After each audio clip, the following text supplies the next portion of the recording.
I'd like to address a critical aspect of our ongoing struggle to dismantle systemic racism, and that is the delicate balance between individualism and universalism. While these ideas are important in their own right, they can sometimes undermine our collective efforts to combat deeply ingrained racial inequalities. First, let's consider the concept of individualism. This is the concept that emphasizes personal responsibility, self reliance, and the idea that individuals should be judged based on their actions and not on their racial or ethnic backgrounds. While this notion has merit, it can inadvertently hinder progress in dismantling systemic racism.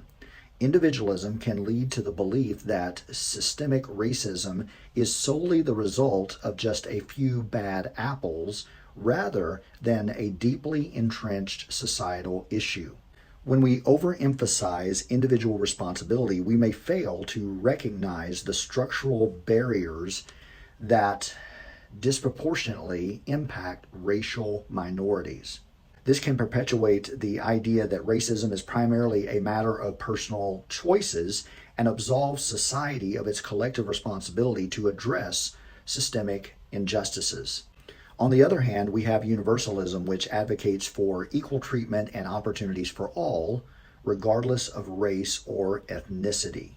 While universalism is a noble principle, it can also pose challenges when confronting systemic racism. Many times you hear this expressed as the idea that under the skin we all bleed red.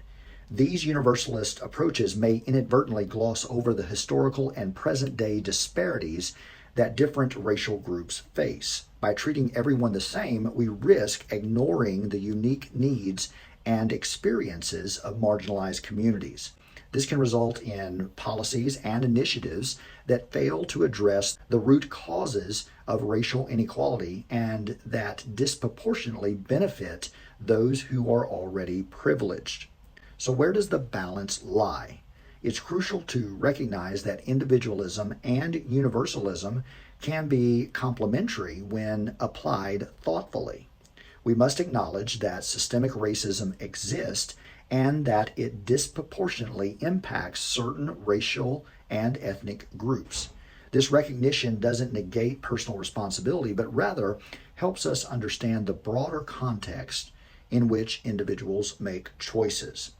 To effectively combat systemic racism, we need both targeted race-conscious policies and a commitment to universal principles of fairness and justice.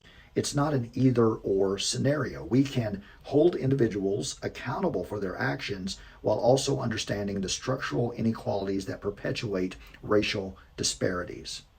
The ideas of individualism and universalism can undermine the work to dismantle systemic racism when they are taken to the extremes. So, striking a balance between personal responsibility and collective action is essential.